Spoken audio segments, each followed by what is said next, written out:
Welcome at this mini lecture on gifted education developed and presented by Eleonore van Gerven.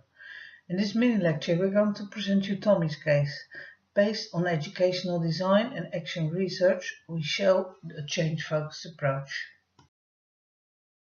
The change-focused approach is a process of seeing, understanding and responding to educational needs. Firstly, we explore Tommie's personal Big Bang. Secondly, we aim for a solution and create an educational design. Thirdly, we show how all the actors collaborate during the implementation of the design. And fourthly, we show the effect of the interventions. Tommie is 9 years old. He is gifted and is diagnosed with ADHD and autism spectrum disorder. Tommie attends a special class for twice exceptional students. In his class there are 4 more students and all of them have different problems. Tommie has meltdowns several times a day, and there's a pattern that can be distinguished in these meltdowns. It starts with Tommie being restless. He calls out loudly that he is stupid and that he will not master new skills. He smashes with his hand on the table, throws his book into the classroom, runs off and hides behind the coat racks in the hall. Tommie's meltdowns take place at times when he has to do regular classroom assignments and he experiences time limits, unclear demands regarding his task, consecutive failures without a feeling of progress, and when classmates are working on identical tasks but book individual progress. If we look at Tommie's strengths and weaknesses in the context of his Big Bang, we see that his strengths are mostly academically focused.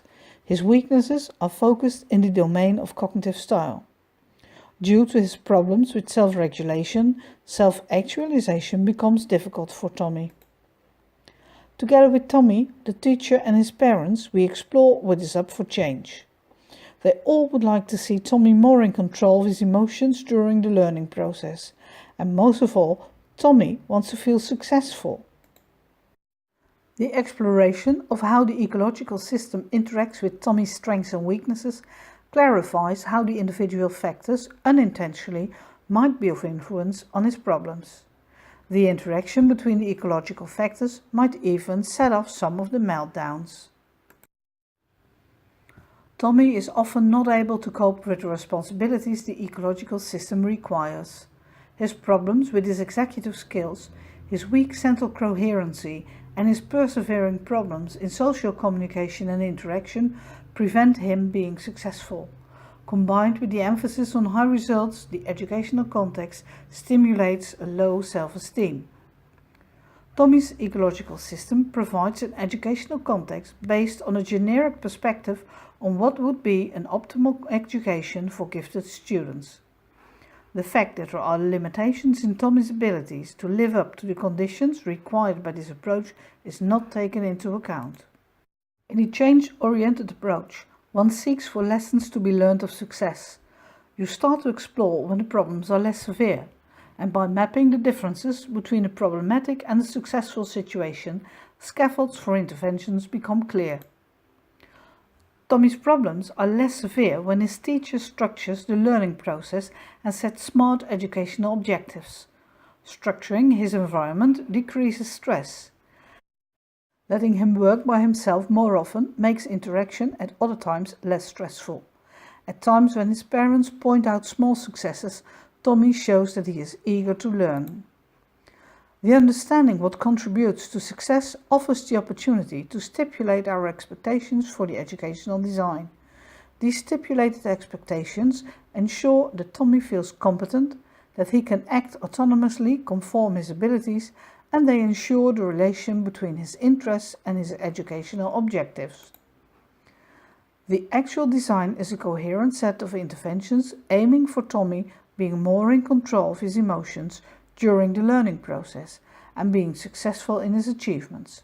To increase the chances for success, the joint partners decide to implement the design focus on one subject, language. The first design cycle takes 8 weeks. Tommie works 3 times a week on a regular assignment and twice a week on an enrichment task. He can play music to stay focused. There's a rubric for the objectives. The tasks are divided into 4 stages. The teacher helps to identify process stages and supports Tommie in his time management. At home, his parents discuss Tommie's emotions during the learning process. Each educational design has two kinds of goals. The goal of the design, as in Tommie being more in control of his emotions and Tommie feeling more successful in his achievements, and the goal in the design, as in reaching the curricular objectives. During the implementation of the design, both types of goals should be monitored. The educational partners in this design monitored three aspects. Did I do as I agreed to do? How did I experience the process itself? Do I observe progression towards the objectives? And the curricular goals were monitored by using regular periodical tests. After 8 weeks, Tommie's meltdowns were limited to twice a week. He needed the time in spot only once or twice a day. The regular assignments were all finished on time. His success rate for the regular task was 100%. However, none of his enrichment tasks were finished within the deadline. And in week 5, Tommie even decided to ignore his enrichment tasks at all.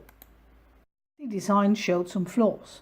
Tommie concluded that the playlist for his regular tasks needed to be different from the playlist of his enrichment tasks. That would help him to stay more on track. The rubrics for the enrichment tasks were too complex. Because the objectives were not clear enough, Tommie decided that using the timer added only more stress and therefore decided not to use him. For Design 2, some changes are made. Tommie has now 2 different playlists, one for each type of task. The instruction on the enrichment tasks becomes more unidirectional and the teacher now supports his time management on these tasks more stringent. At the end of the cycle, Tommie is more in control of his emotions. He is able to use the time in spot as a timely vent to cool down. His work on language is of high quality and almost always done within the time limits. As long as he knows what to do and how to do it, he no longer experiences time limits as stressful. He feels rewarded positively for his efforts and is able to attribute success and failure in a more balanced way. Coping with failure stays difficult for him, but that is where the time in spots comes in very helpful.